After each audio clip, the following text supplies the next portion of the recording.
Hi everyone, कैसे हो?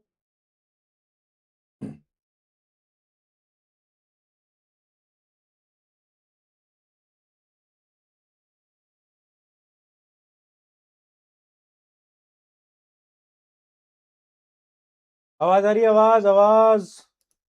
Hello जी। Hello hello hello hello hello hello. How are you all बेटा? कैसे हैं आप सब? कैसी चल रही है सबकी पढ़ाई? हाँ जी guys, how are you all? क्या चल रहा है? हाँ भाई, स्कूल वूल से आ गए? स्कूल की छुट्टी, आज स्कूल की छुट्टी थोड़ी ना थी तुम्हारी। स्कूल की छुट्टी थी क्या आज तुम्हारी? क्या बात कर रहे हो? स्कूल की छुट्टी मिल गई आज? कौन सी छुट्टी मिल गई भैया? आज आज कौन सी छुट्टी मिल रही तुमको? स्कूल की कैसे छुट्टी मिल रही है तुम्हें? मैं समझ नहीं पा रहा। कौन सी छुट्टी बेटा? हाँ हाँ भाई। लास्ट है, लास्ट आज एकदम, आज अपना आखिरी इस चैप्टर की आखिरी क्लास है। एक छोटा सा टॉपिक बचा है बेटा, वो अपन को करना है। कल हमने थर्ड लॉ पढ़ लिया था। थर्ड लॉ कल खत्म कर दिया था ना? हाँ जी मेरे मूर्ख बालक बालिकाओं, बताओ। कल थर्ड लॉ पूरा खत्म कर लिया था। उसके दो होमवर्क क्वेश्चन मैंने दिए थे, वो अभी डिस्कस करा लेता हूँ। वो मैं आई डिस्कस दिस राइट नाउ। अभी करा देता हूँ, अभी करा देता हूँ, अभी करा के देता हूँ तुम्हें। टेंशन मत लो, टेंशन ही मत लो। और बताओ, क्या चल रहा है? लाइफ में क्या चल रहा है भाई?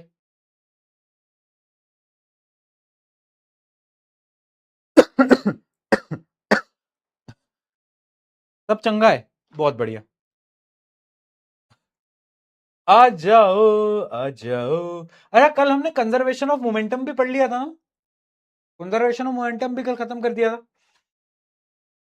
चलो तो फिर मेरे प्यारे प्यारे दोस्तों, लेट अस स्टार्ट दिस। ये एक होमवर्क क्वेश्चन था। कौन कौन इसको कर पाया पहले तो ये बता दो, then I discuss this. Third law of motion पे बेस्ड है ये क्वेश्चन।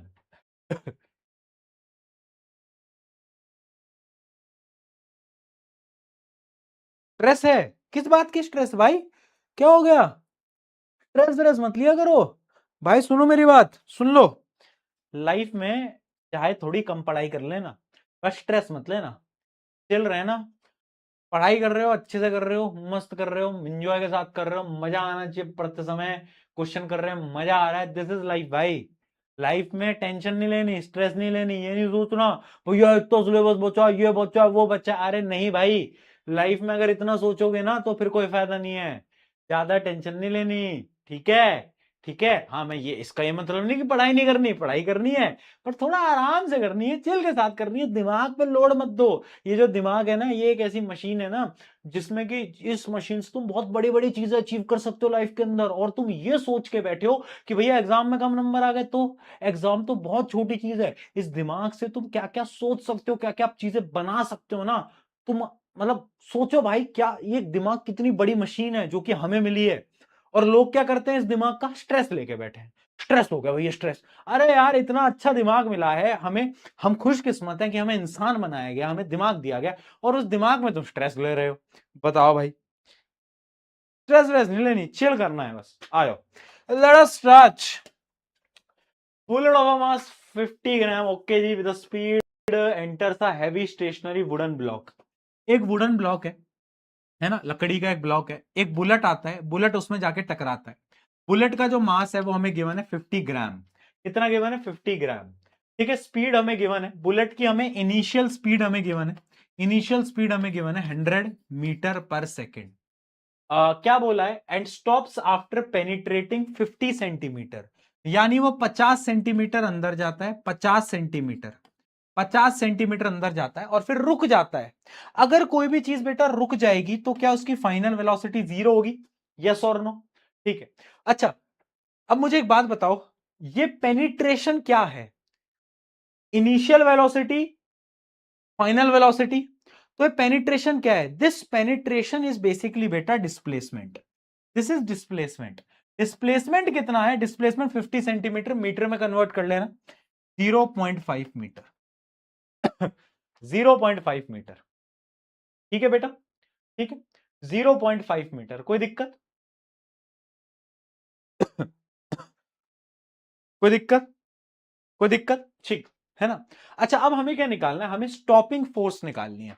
हमें वो फोर्स लगानी है जो कि इस डंडे ने, ये जो लकड़ी का डंडा है, इस डंडे ने बुलेट पे कितनी फोर्स लगाई। इस फोर्स को निकालने के लिए ना मेरा एक लॉजिक सुनना। According to the Newton's third law, every action has an equal and opposite reaction. मानते नहीं मानते भैया? मानते हैं, मानते हैं, मानते हैं। अच्छा, इसका क्या ये मतलब है कि बुलेट जितनी फोर्स लगाएगा उतनी ही फोर्स डंडा, लकड़ी का डंडा, उस पर लगाएगा। अब मानते हो नहीं मानते हो? बुलेट जितनी फोर्स लगाएगा, क्या लकड़ी का डंडा भी उतनी फोर्स लगाएगा? Every action has an equal and opposite reaction. तुम बोलोगे हाँ जी, काहे नहीं लगाएगा? बिल्कुल लगाएगा जी, काहे नहीं, बिल्कुल लगाएगा जी। जितनी बुलेट फोर्स लगाएगा उतनी डंडा फोर्स लगाएगा। तो अगर मैं बुलेट कितनी फोर्स लगा रहा है वो मैं निकाल लूं, तो क्या वही फोर्स डंडा बुलेट पे लगा रहा होगा? हाँ जी भैया, बिल्कुल। तो बेसिकली मुझे निकालनी है फोर्स जो कि बुलेट लगा रहा है। उसके लिए फॉर्मूला होता है मास इनटू एक्सेलरेशन। अब देखो, बुलेट का मास तो मेरे पास है, कितना है? 50 ग्राम। केजी में कन्वर्ट कर लेना, 50 ग्राम को केजी में कन्वर्ट करोगे तो 50/1000, ये कितना आ जाएगा? 1 2 3, 0.05, 1 2 3, हाँ 0.05 केजीज। ठीक है, तो ये तो हो गया मास। पर भैया एक्सेलरेशन नहीं है। मैंने कहा एक्सेलरेशन निकाल दो ना जी। कैसे निकालोगे? 1 2 3, तीन चीजें हैं भाई हमारे पास। तीन चीजें, तीन चीजें। एक्सेलरेशन नहीं निकाल पाओगे? अरे भाई, थर्ड इक्वेशन ऑफ मोशन लगाओ ना। क्या कर रहे हो? थर्ड इक्वेशन ऑफ मोशन लगाओ। v² - u² equals to 2as। Okay जी, v जो है वो 0 है, 100 का स्क्वायर, एक्सेलरेशन निकालना है, और s क्या है? s है 0.5। ओके जी, 2 इंटू 0.5 1 होता है, तो a की वैल्यू आ जाएगी -1000 मीटर पर सेकेंड स्क्वायर। ये आ गया लो एक्सेलरेशन। माइनस क्यों आया? क्योंकि बुलेट रुकी है, तो ये क्या है? नेगेटिव एक्सेलरेशन है, इसलिए नेगेटिव तो आएगा ही ना, बुलेट रुकी है ना, डी एक्सेलरेशन है ना, रिटार्डेशन है ना। ठीक है जी, ओके जी। अब बस इसको पुट कर दो, अब बस इसको पुट कर दो। तो बुलेट कितनी फोर्स लगा रहा है जी? बुलेट कितनी फोर्स लगा रहा है जी? मास 0.05, एक्सेलरेशन कितना है? 10,000। 1 2 3 4,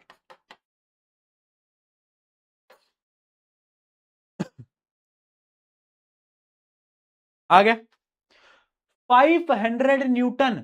कौन लगा रहा है? बुलेट लगा रहा है। तो वो जो प्लैंक है, वुडन प्लैंक, वो कितनी लगाएगा? वो भी सेम फोर्स लगाएगा। बेटा वो भी तो सेम ही फोर्स लगाएगा ना। अरे वो भी तो बराबर ही फोर्स लगाएगा। वो कहेगा कि हम भी बराबर ही फोर्स लगाएंगे, हम क्यों अलग फोर्स लगाएंगे, हम भी बराबर ही फोर्स लगाएंगे। Every action has an equal and opposite reaction. समझ में आ गया जी?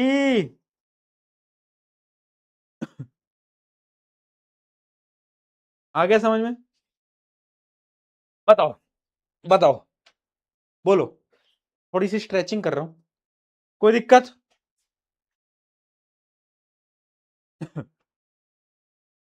थोड़ी सी स्ट्रेचिंग कर रहा हूं।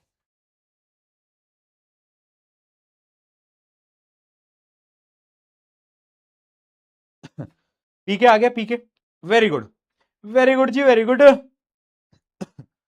Very good ji, very good.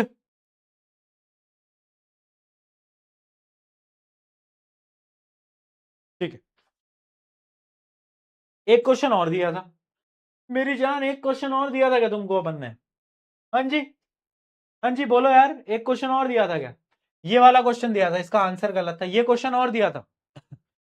When 0.1 kg bullet is fired on from a 5 kg gun with a force of this, a gun recoils. What is the magnitude of initial acceleration of the bullet and the gun? बहुत अच्छा सवाल है भाई, ये तो बहुत ही, इतना अच्छा सवाल कैसे आ गया?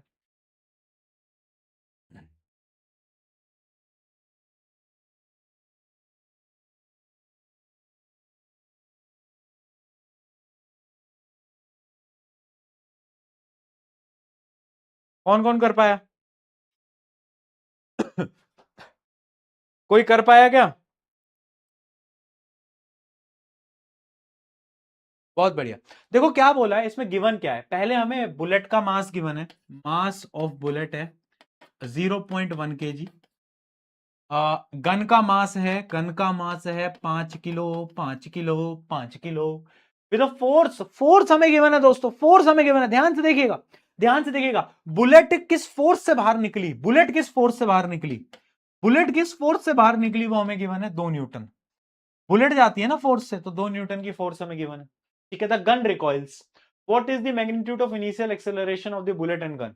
देखो बेटा, मुझे एक बात बताओ, according to the third law, imagine करो ये गन है,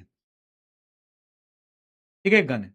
जब बुलेट, मान लो बुलेट निकली है कितने, 2 न्यूटन की फोर्स के साथ बाहर, तो जिस फोर्स से बुलेट निकली होगी, क्या उतनी ही फोर्स गन पे भी आई होगी। एवरी एक्शन, हाँ, तो उतनी फोर्स पीछे की डायरेक्शन में भी आई होगी, 2 न्यूटन। यानी 2 न्यूटन की फोर्स ही बुलेट पे है और 2 न्यूटन की फोर्स ही गन के ऊपर है। हमें एक्सेलरेशन निकालना है, तो पहले मैं क्या करता हूं बेटा, पहले मैं निकालता हूं, देखो, force on bullet equals to mass of bullet into acceleration of bullet. तो फोर्स है 2 न्यूटन, मास है बुलेट का 0.1, तो एक्सेलरेशन में निकाल सकता हूं। एक्सेलरेशन इसको यहां ले जाओ तो ये आ जाएगा 20। तो एक्सेलरेशन, बुलेट का एक्सेलरेशन आ गया 20। ऐसे ही सिमिलरली मैं गन का निकाल दूंगा। Force on gun equals to mass of gun into acceleration of gun. तो फोर्स ऑन गन भी सेम ही है, 2 न्यूटन। मास कितना है गन का, मास कितना है, 5 किलो। एक्सेलरेशन निकालना है, तो एक्सेलरेशन की वैल्यू इसको यहां ले जाओ, 0.4। 0.4, बताओ कोई दिक्कत।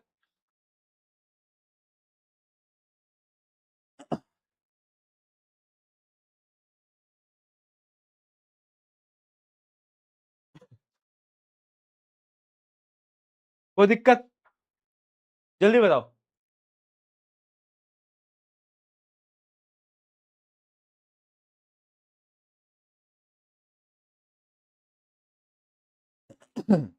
समझ में आया या नहीं आया, समझ में आया नहीं आया, आ गया, बहुत बढ़िया, आ गया। बहुत बढ़िया। बेटा होता क्या है ना, अगर तुम डेली का डेली रिवाइज करके नहीं आ रहे हो ना, तो मुझे कभी कभार ऐसा लगता है ना, पता है, फिर ना टीचर की गलती नहीं है। मैं अपना 110% दे दूंगा तुमको समझाने के लिए, बट मैं तुमसे बस एक चीज की डेली रिक्वेस्ट करता हूं, दैट इज कि भाई तुम ना बस हर रोज डेली का काम डेली रिवाइज करके आ जाओ। पर मुझे ना गंदा क्यों लगता है, मुझे कभी कभार ना, जब तुम ये रिवाइज नहीं करके आते, मैंने तुम्हें 2 क्वेश्चन ना, ये 2 क्वेश्चन मैंने होमवर्क के दिए थे, और तुम उठ के आ गए हो बिना होमवर्क करे हुए, और इस चीज की तुम्हें शर्म भी नहीं आ रही है बिल्कुल भी। ये चीज बहुत गलत है। मतलब अगर तुम्हारा टीचर, मान ले तुम्हारा टीचर एकदम फ्रेंडली है तुम्हारे साथ, हाँ मस्ती मजाक करते हैं, मैं सब में एक तरफ रख दो उन सारी चीजों को, मैं नहीं डांटता, मैं नहीं, इसका ये मतलब नहीं होता बेटा कि आप ना, आप काम नहीं करके आओगे। अगर तुम ये नहीं करके आ रहे हो ना, तो फिर तुम डिजर्व नहीं करते हो अच्छे मार्क्स लाना या फिर लाइफ में सक्सेसफुल होना। सिंपल सी बात है। मेहनत नहीं लगाओगे, एफर्ट नहीं लगाओगे, और फिर कल को आके बोल दोगे भैया हमें समझ नहीं आया। भाई देखो ना इसको, ये क्वेश्चन होमवर्क के हैं। अगर होमवर्क का क्वेश्चन नहीं भी होता ना, अगर तुमने ट्राई भी करा होता, तो भी मैं एक हिंट देता ना, तो तुम कर लेते। बट प्रॉब्लम क्या है, तुमने ट्राई ही नहीं करे, तुम बस उठ के आए हो डायरेक्ट आज, तुमने ट्राई नहीं करे। 90% आज क्लास के बच्चे ये क्वेश्चन नहीं करके आए हैं, मैं तुम्हें शर्त के साथ बता रहा हूं, मुझे चैट्स देख के पता चल जाता है। मैं चैट्स देख के बता देता हूं कि आज तुम पढ़े करके आए हो, नहीं करके आए, तुम नहीं करके आए हो, ये फैक्ट है। तो मेरे से एक्सपेक्ट मत करना कि जब तुम अपना 100% दो, तो मैं भी दूंगा, और अगर तुम नहीं दोगे तो बेटा मैं भी नहीं दूंगा फिर। तो इसलिए थोड़ा इज्जत से करो यार, ऐसे काम नहीं चलेगा। समझ रहे हो बात को। चलो, इस चैप्टर का एक लास्ट टॉपिक है जो कि इस साल ऐड हुआ है, और ये टॉपिक वैसे तो स्कूल्स में इसके एक ही क्वेश्चन आएगा, है ना, क्योंकि ये टॉपिक बड़ा, बहुत वास्ट टॉपिक है, बड़ा टॉपिक है, 11वीं क्लास में आता है। बट एक छोटा सा पोर्शन, एक बहुत छोटा सा पोर्शन इस क्लास में ऐड हुआ है। और इसमें क्या है, इसमें ना आपको मैं एग्जाम्पल के थ्रू समझाता हूं। मान लो एक बॉक्स है, एक स्ट्रिंग है, स्ट्रिंग समझते हो, स्ट्रिंग एक रस्सी है, इस रस्सी से मैंने एक और बॉक्स को जोड़ दिया है, एक और बॉक्स मैंने इस रस्सी से जोड़ दिया है, ठीक। अब मानो मैंने इस बॉक्स को खींचा, इस बॉक्स पे मैंने फोर्स लगाई, तुम्हें क्या लगता है, क्या ये पिछला वाला बॉक्स भी खींचेगा? बिल्कुल खींचेगा। मैं इस बॉक्स को खींचूंगा, रस्सी खींचेगी, रस्सी खींचेगी तो ये बॉक्स भी ऐसे साथ में जाएंगे, दोनों आगे जाएंगे, दोनों आगे जाएंगे। हाँ या ना, हाँ या ना। अगर मैं यहां से फोर्स लगाऊं तो ये भी खींचेगा, ये भी खींचेगा। हाँ या ना, खींचेगा नहीं खींचेगा? बिल्कुल खींचेगा भैया, बात एकदम सही है। खींचेगा, हाँ बिल्कुल खींचेगा। अब यहां पर एक कॉन्सेप्ट आता है, वो कॉन्सेप्ट समझना बेटा। जब हम इस बॉक्स पे फोर्स लगा रहे हैं ना, तो इस रस्सी में खिंचाव आता है, समझ रहे हो? रस्सी स्ट्रेच होती है, स्ट्रेच। और साइंटिफिक लैंग्वेज में, साइंस की भाषा में उसको हम बोलते हैं टेंशन। वो वाली टेंशन नहीं बेटा जो कि तुम्हें अपने नंबर देख के होती है। टेंशन तो मुझे तुम्हारे करियर को लेके हो रही है, बट वो अलग टेंशन है बेटा, कोई बात नहीं, उसके बारे में कभी और बात करेंगे अपन, है ना। ये है स्ट्रिंग वाली टेंशन। अगर आप इसको खींचोगे ना तो स्ट्रिंग में खिंचाव आएगा, खिंचाव आएगा, उसको हम बोलेंगे टेंशन। क्या बोलेंगे? टेंशन। रिप्रेजेंट करते हैं टी से, रिप्रेजेंट करते हैं टी से। किसी भी रस्सी में जो खिंचाव आता है उसको हम टेंशन बोलते हैं साइंस की लैंग्वेज में। ठीक है, अब सुनो। Every action has an equal and opposite reaction. अगर मैं इसको यहां फोर्स लगा रहा हूं तो क्या इस रस्सी में खिंचाव आएगा इस डायरेक्शन में, उल्टी डायरेक्शन में? हाँ या ना बताओ, क्या इस रस्सी में खिंचाव उल्टी डायरेक्शन में आएगा? हाँ या ना बोलो। बिल्कुल आएगा, बिल्कुल आएगा, because every action has an equal and opposite reaction. अगर आप इसको ऐसे खींचोगे तो ये रस्सी में इस तरफ खिंचाव आएगा, उल्टा आएगा। आएगा नहीं आएगा? आएगा, बिल्कुल आएगा, बिल्कुल आएगा। ठीक है, अब इस ऑब्जेक्ट के लिए ये रस्सी का खिंचाव इस डायरेक्शन में होगा। बट अब हुआ क्या, समझना बेटा, समझने की कोशिश करना, थोड़ा लॉजिकल है। अब क्या हुआ कि अब ये जो बॉक्स है, ये जो बॉक्स है, ये बॉक्स भी आगे मूव करने लगा, ये बॉक्स भी आगे मूव करने लगा। करने लगा नहीं करने लगा? करने लगा। तो इसको किसने खींचा? इसको भी खींचा टेंशन ने। और इस बॉक्स के लिए टेंशन की डायरेक्शन ये होगी। मुझे पता है तुम्हें समझ नहीं आया, मैं फिर समझाता हूं, सुनो। टेंशन समझ में आ गया? टेंशन क्या होता है? टेंशन, जब भी किसी रस्सी में खिंचाव आता है तो उसको हम टेंशन बोलते हैं। ठीक है, अब ना अगर मैं आगे वाले बॉक्स की बात करूं, आगे वाले बॉक्स की, सिर्फ इसको इमेजिन करो, सिर्फ इस बॉक्स को, सिर्फ इस सिस्टम को इमेजिन करो, ये इसको इमेजिन करो, इसको इमेजिन करो। अगर आप इस पे फोर्स लगा रहे हो तो रस्सी में खिंचाव आएगा उल्टी डायरेक्शन में, तो टेंशन की डायरेक्शन ये होगी। हाँ या ना? इसमें तो किसी को कोई प्रॉब्लम नहीं होनी चाहिए according to the third law. ठीक है, अब बस इमेजिन करो इसको, अब इमेजिन करो सिर्फ इसको, इसको इमेजिन करो, इसको इमेजिन करो। ये बॉक्स आगे खींच रहा है, किसकी वजह से खींच रहा है? रस्सी खींच रही है। रस्सी में क्या है? टेंशन। तो इस बॉक्स के लिए टेंशन की डायरेक्शन ये होगी, और इस बॉक्स के लिए टेंशन की डायरेक्शन ये होगी। और ना फिजिक्स यही है, फिजिक्स में ना आपको देखने का नजरिया, मैंने जब मोशन चैप्टर स्टार्ट करा था ना, मैंने तुम्हें बताया था फ्रेम ऑफ रेफरेंस, आपके देखने का नजरिया क्या है। अगर आप सिर्फ इस बॉक्स को देख रहे हो तो टेंशन की डायरेक्शन ये है, अगर आप इस बॉक्स को देख रहे हो तो टेंशन की डायरेक्शन ये है। तो टेंशन की डायरेक्शन ये है। और यहीं पर ही कुछ कॉन्सेप्ट्स आ जाते हैं जो कि है system of object. System of object, system of object क्या होता है? जब दो या दो से ज्यादा ऑब्जेक्ट्स आपस में कनेक्टेड है, जैसे अभी मैंने आपको बताया दो डब्बे कनेक्टेड है रस्सी से, वो क्या है? System of object. अगली चीज आती है tension force. Tension is the pulling force transmitted through stretched string. एक रस्सी में जब खिंचाव आता है तो उसमें जो फोर्स जनरेट होती है उसको मैं बोलता हूं टेंशन। टेंशन। अगली चीज आती है इंटरनल फोर्स। इंटरनल फोर्स क्या होती है?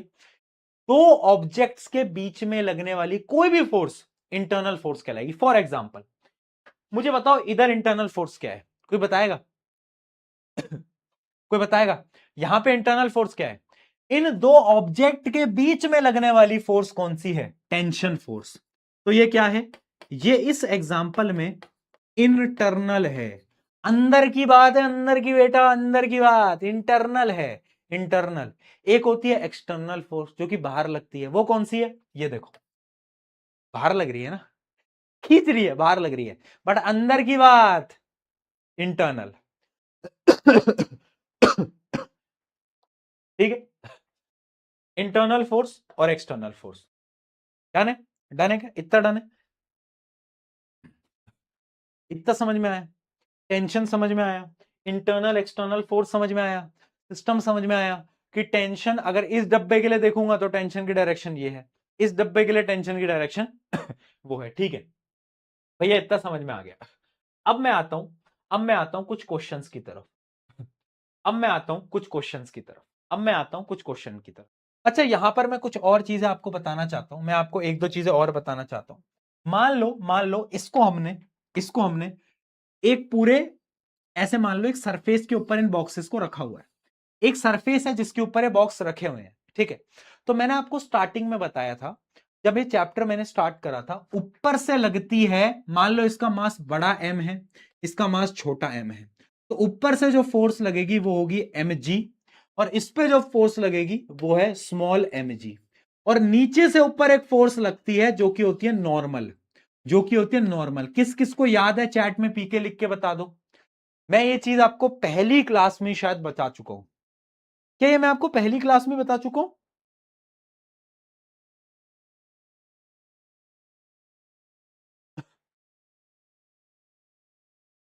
पहली क्लास में नहीं बताया था मैंने, तुम्हें बताया था यार।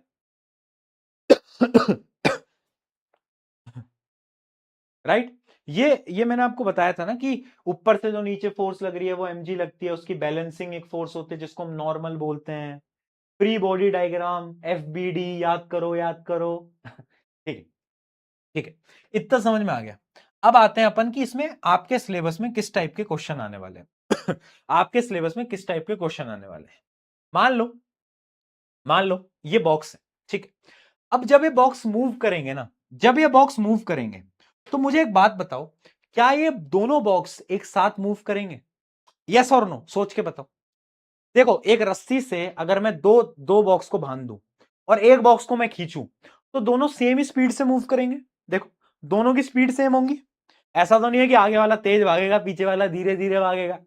दोनों का एक्सेलरेशन कांस्टेंट होगा। यस और नो, होगा नहीं होगा? अगर मैं इसको एज अ सिस्टम मानूं, एक पूरा सिस्टम मानूं, मैं फोर्स लगा रहा हूं, तो दोनों का एक्सेलरेशन सेम होगा। जिस एक्सेलरेशन से ये दौड़ रहा होगा, उसी एक्सेलरेशन से ये दौड़ रहा होगा। क्योंकि दोनों में रस्सी बंधी है। ट्रेन में भी तो यही होता है, एक डब्बा जिससे चल रहा है, पिछला वाला डब्बा भी उसी से चलेगा। ऐसा तो नहीं है आगे वाला डब्बा तेज चल रहा है, पिछले वाला पीछे रह जाएगा। ऐसा तो नहीं है। समझ गए? समझ गए? यानी एक्सेलरेशन जो है वो क्या रहता है? सेम रहता है। एक पूरे सिस्टम का एक्सेलरेशन बेटा हमेशा सेम रहता है। क्या रहता है? सेम रहता है। ठीक है। अब उस एक्सेलरेशन को हम निकाले कैसे, सवाल वो है। देखो कैसे निकालोगे। एक फोर्स लग रही है जो कि पूरे सिस्टम को खींच रही है। अब आपको क्या करना है, मान लो इसका मास है बड़ा एम, इसका मास है छोटा एम, और एक फोर्स खींच रहा है। तो इसको अब आप एक सिस्टम की तरह अज्यूम करो, ठीक है। तो क्या इन दोनों के मास को मैं जोड़ सकता हूं? हां। तो टोटल मास क्या आ जाएगा सिस्टम का? m plus small m। ये क्या आ गया? ये आ गया टोटल, ये आ गया टोटल मास, ये आ गया बेटा total mass m plus m। ठीक, ठीक। और फोर्स है F। तो क्या मैं एक्सेलरेशन का फॉर्मूला लिख सकता हूं? Force divide by m plus m। बताओ, कोई दिक्कत, कोई समस्या? कोई दिक्कत, कोई समस्या? जल्दी बताओ, जल्दी बताओ। लिख सकता हूं भैया? बिल्कुल लिख सकते हो। अच्छा, अब मुझे यहां बताना, नीचे यहां फोर्स लग रही होगी एम जी, यहां लग रही होगी बड़ा एम जी। मान लो यहां पे जो नॉर्मल फोर्स है वो है N1, और यहां पे जो नॉर्मल फोर्स है वो है N2। ये फोर्सेस बैलेंस कर रही होंगी आपस में, है ना? बैलेंस कर रही हैं, तभी तो बॉक्स रुका हुआ है। अगर नॉर्मल फोर्स ज्यादा होती तो बॉक्स उड़ जाता, एमजी की फोर्स ज्यादा होती तो बॉक्स नीचे चला जाता। ठीक है, तो क्या मैं लिख सकता हूं?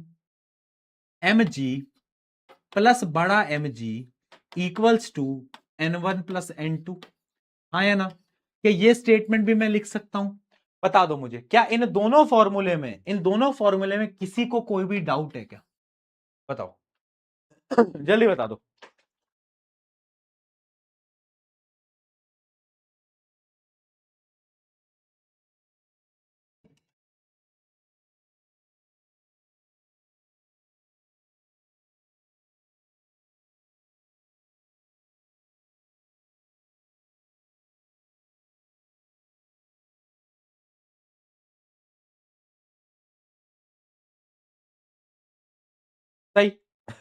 सही, लिख दिया, लिख दिया।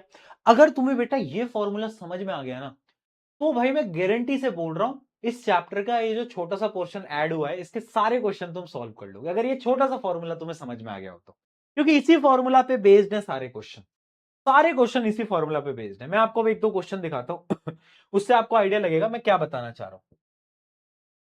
दो बॉक्स हैं, 5 kg 10 kg, acceleration of the system निकालो, acceleration of system, acceleration of system निकालो, निकालो भाई।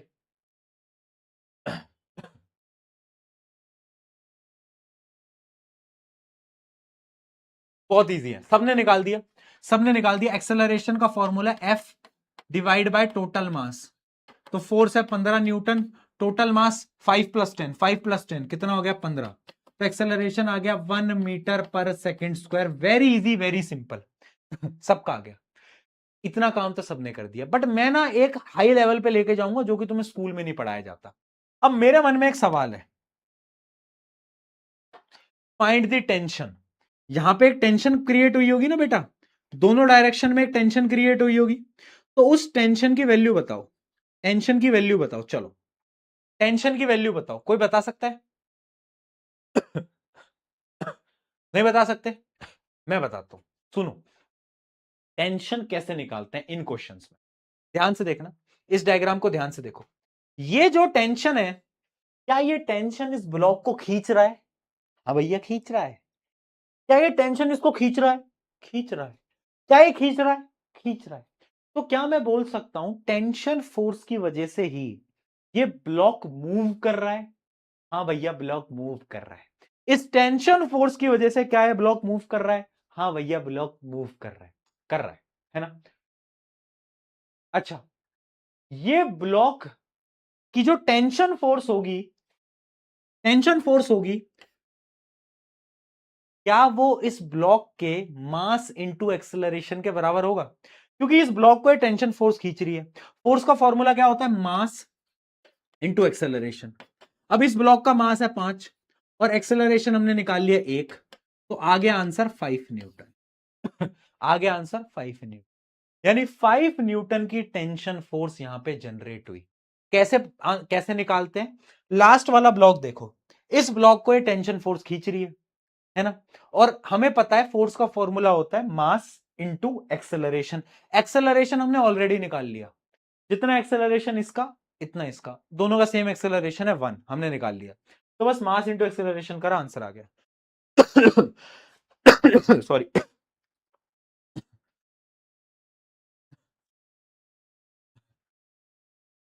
समझ में आ गया? समझ में आ गया?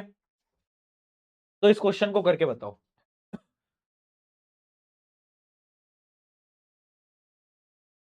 Two forces x and y act in opposite direction of the body mass 15 kg as shown in the figure. Find the magnitude and the direction of the resultant acceleration. ये तो बहुत इजी क्वेश्चन आ गया, ये तो सबसे easy PG question आ गया। एक force इधर लग रही है, एक फोर्स उधर लग रही है, नेट फोर्स निकाल दो। 35 माइनस 20 दैट इज 15 न्यूटन। मास हमें दे रखा है 15 किलो। फोर्स का फॉर्मूला होता है mass into acceleration. 15 newton equals to 15 into A की वैल्यू आ जाएगी 1 मीटर पर सेकेंड स्क्वायर। किस डायरेक्शन में होगा एक्सेलरेशन? इस डायरेक्शन में।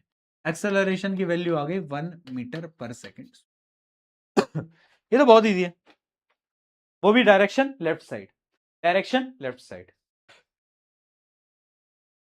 रुको, अब एक क्वेश्चन मैं देता हूं और जो मैं क्वेश्चन तुम्हें कराने जा रहा हूं वो 11वीं में भी आता है।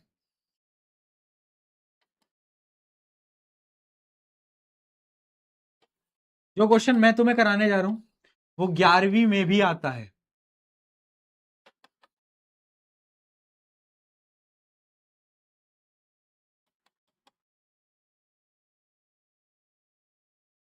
एक्सेलरेशन बताओ पूरे सिस्टम का, हर एक बॉक्स का एक्सेलरेशन सेम होगा बेटा, क्योंकि रस्सी बांध दी है दोनों के बीच में, इसके बीच में भी रस्सी है, इसके बीच में भी रस्सी है कैसे बताओगे एक्सेलरेशन?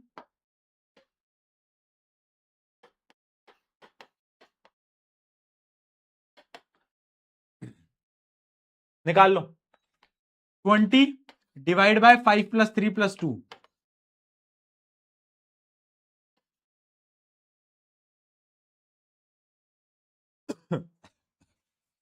निकाल लिया सबने? 2 आ गया। यहां तक तो सबने निकाल लिया होगा, बट तुम पीके भैया की क्लास में हो भाई, तुम अपनी स्कूल की क्लास में नहीं हो। यहां तक स्कूल में पूछा जाएगा। अब आती है पीके भैया की क्लास की बात। अब ये सब तो नन्नू मन्नू चीजें हैं। अब मैं तुमसे क्वेश्चन पूछता हूं। ये दो डिफरेंट स्ट्रिंग है। इधर मान लो टेंशन बन रही है T2 और यहां पे टेंशन बन रही है T1। तो T1 और T2 की वैल्यू बताओ। ये है पीके भैया की क्लास का हो रहा। अभी तक तो तुम स्कूल लेवल पढ़ रहे थे, अब निकाल के बताओ। क्लास 11th में सेम क्वेश्चन आता है।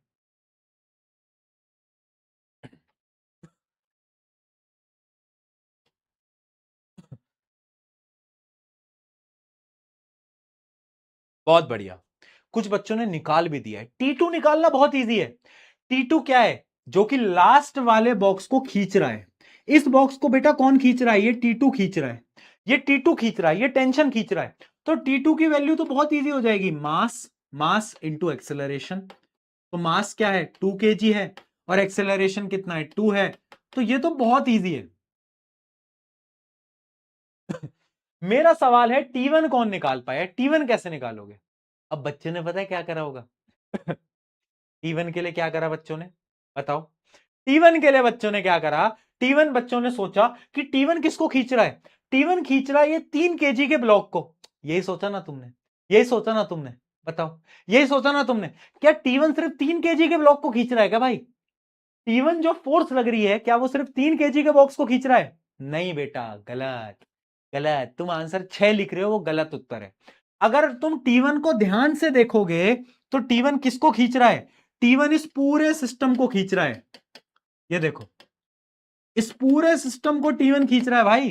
कौन खींच रहा है? T1 भाई खींच रहे हैं। T1 भाई अपने कंधे पे बोझ लेके जा रहे हैं, आगे आगे जा रहे हैं, है ना? T1 भाई जा रहे हैं। तो T1 का जो फॉर्मूला होगा, T1 equals to total mass 2 + 3 5 into acceleration. That will be that will be कितना आ गया? 10। 10।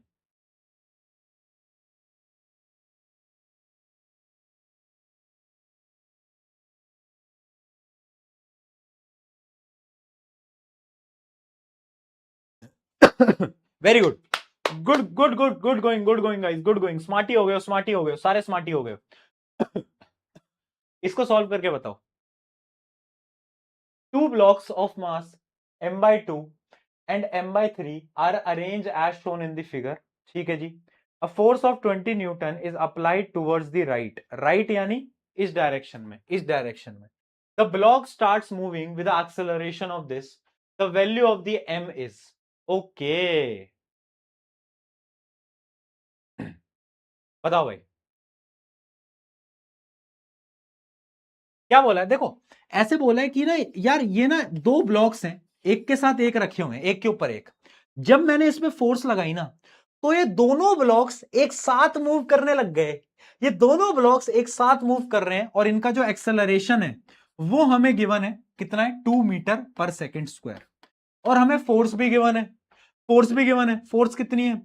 फोर्स हमें गिवन है 20 न्यूटन, है ना? और दोनों एक साथ मूव कर रहे हैं। ऊपर वाले का मास है m/3, नीचे वाले का मास है m/2। तो टोटल मास कितना हो गया? क्या मैं फॉर्मूला लिख सकता हूं? F equals to total mass. Total mass कितना है? m/3 plus m/2, m/3 plus m/2 into acceleration जो कि है 2। ठीक है, तो फोर्स है 20।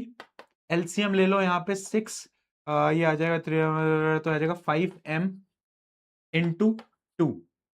ठीक है, ये अब थोड़ा सॉल्व कर लो। ये आ जाएगा 10, ये आ जाएगा 2, ये इधर चला जाएगा मल्टीप्लाई में, तो m की वैल्यू आ जाएगी 12। तो m की वैल्यू है 12। Value of m is 12। अबे 10 कैसे दे रहे हो? आंसर क्या हो गया? ओरे मेरे मूर्ख बालको, क्या हो गया तुमको? कहां गलती कर गए? समझ गए ना, पूरा सिस्टम मूव कर रहा है। तो वही force equals to total mass into acceleration. Total mass क्या, m/2 प्लस m/3, ऐड कर दिया, एलसीएम ले लिया 6, तो हो गया ऊपर 5m, बस। अरे मेरे छोटे छोटे बच्चों, कैसे गलतियां कर रहे हो? ये बहुत इजी है। अगर ये किसी ने गलत करा ना, तो आज बेटा, आज चप्पलें चल जाएंगी, आज कैमरे में घुस जाऊंगा, गर्दन पकड़ लूंगा मैं। अगर तूने गलत कर दिया, तुझे कसम चढ़ जाएगी, आज तू पिट जाएगा अगर ये गलत करा किसी ने भी तो।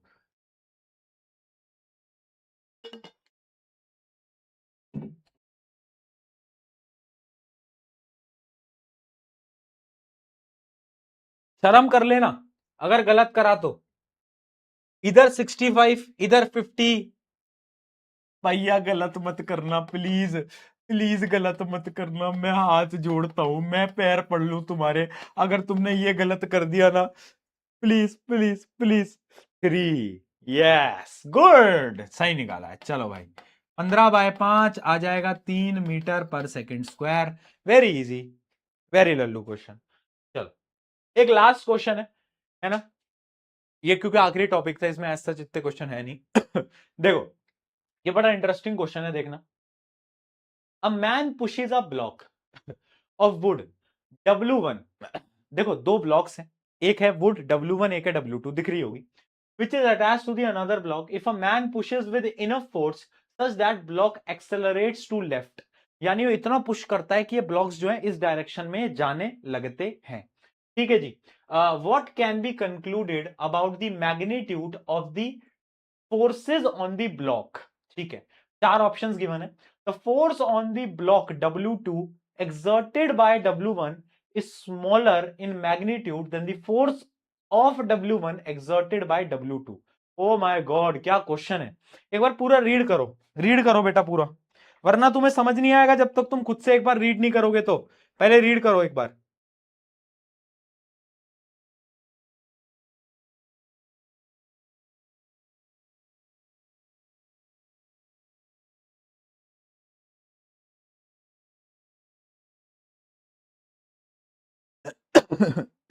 हो गया?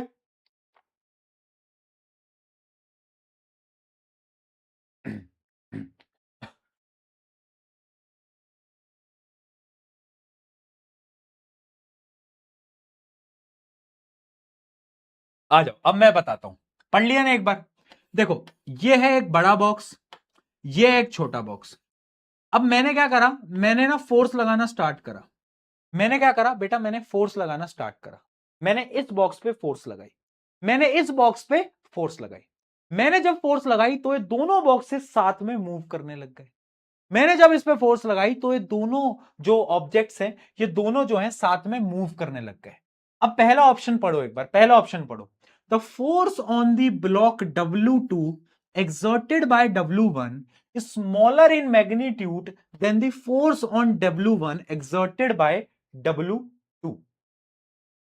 W2 exerted by W1 is smaller। ठीक है, क्या बोल रहा है, क्या बोल रहा है कि ये जो फोर्स इस पे लगाएगा, क्या वो फोर्स कम होगी एज कंपेयर टू जो फोर्स ये इस पे लगाएगा? बताओ, क्या लगता है, क्या लगता है? बताओ, सोचो, सोचो क्या लगता है? हाँ, फटाफट बताओ, सोचो, दिमाग लगाओ। फ्रिक्शन नहीं है बेटा, फ्रिक्शन नहीं है। जो ये बच्चे फ्रिक्शन लिख रहे हैं, फ्रिक्शन नहीं है,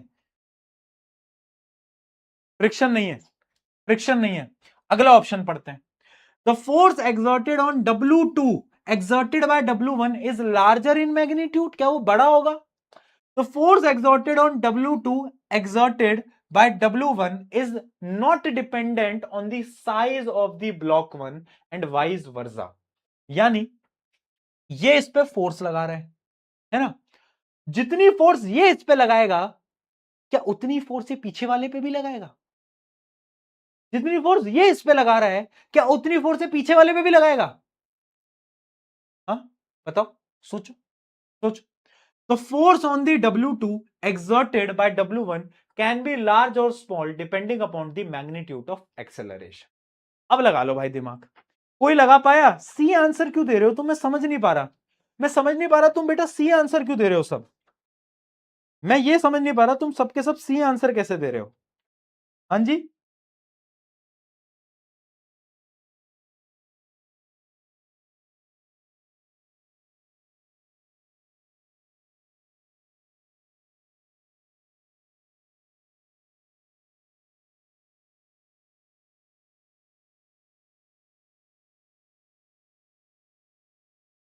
बताओ।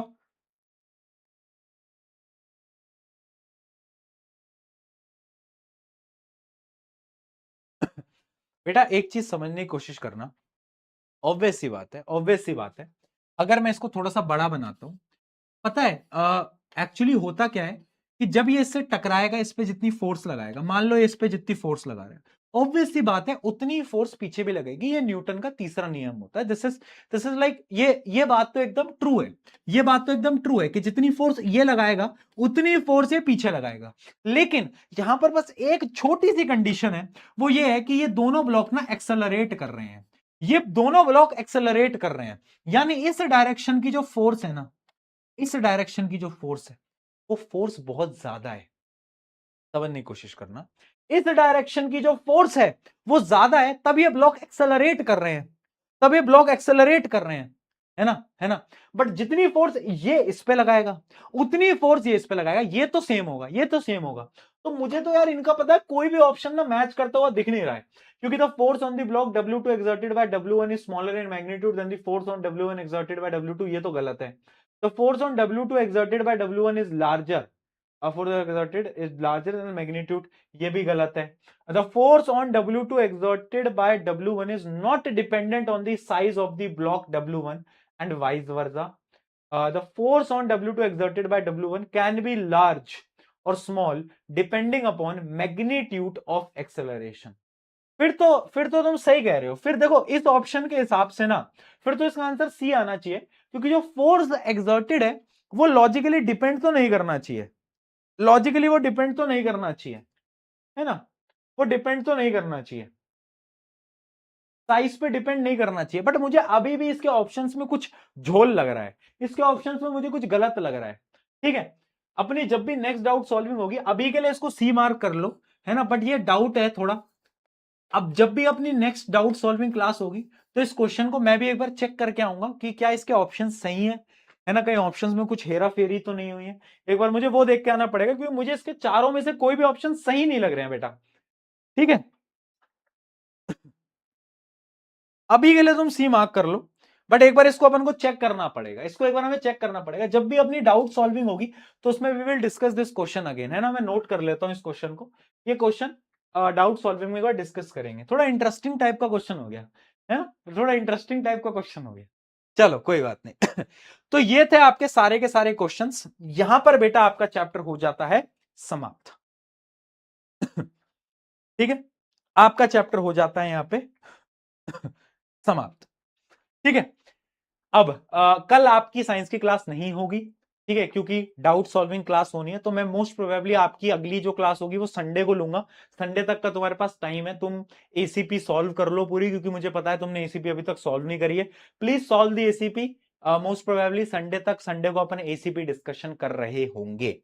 ठीक है, कल आपकी क्लास नहीं होगी, क्योंकि कोई फायदा नहीं है कल डाउट सॉल्विंग लेने का। मुझे पता है आधे से ज्यादा बच्चों ने एसीपी हाथ भी नहीं लगाई है, तो इसलिए थोड़ा मैं टाइम दे रहा हूं, टाइम का यूटिलाइज करना। संडे को मिलते हैं, तब तक प्लीज एसीपी सॉल्व करना। And happy Rakshabandhan, happy Rakshabandhan मेरी सारी बहनों को। शुक्रिया, है ना, आप सबकी राखियां मैं अपनी बहन से बंधवा लूंगा। ठीक है, जितने भी मेरे पास मैसेजेस आते हैं भैया राखी बंधवा लेना, वो सब अपन निर्माण बैच फिर लगा दिया, निर्माण निर्माण बैच लगा दिया। ठीक है, तो हैप्पी रक्षाबंधन सभी सभी मेरी बहनों को, है ना। और बस आप सबकी जो राखियां हैं वो मैं अपनी बहन से बंधवा लूंगा। ठीक है जी, ओके जी। रक्षाबंधन व्लॉग बना लेना, ठीक है, रक्षाबंधन का व्लॉग बना लेंगे, पक्का पक्का रक्षाबंधन व्लॉग बना लेंगे। ठीक है, और कुछ रक्षाबंधन व्लॉग बना लेंगे। और कुछ करना है? और कुछ बेटा? ठीक है, चलो इसी के साथ बहुत सारा प्यार, बहुत सारा प्यार, लव यू, ध्यान रखें अपना, है ना, तबियत का ध्यान रखें, एंड हैप्पी रक्षाबंधन अगेन। ठीक है, love you all, take care, मिलते हैं, see you very soon, see you very soon बेटा, see you very soon, take care, bye bye bye bye bye bye.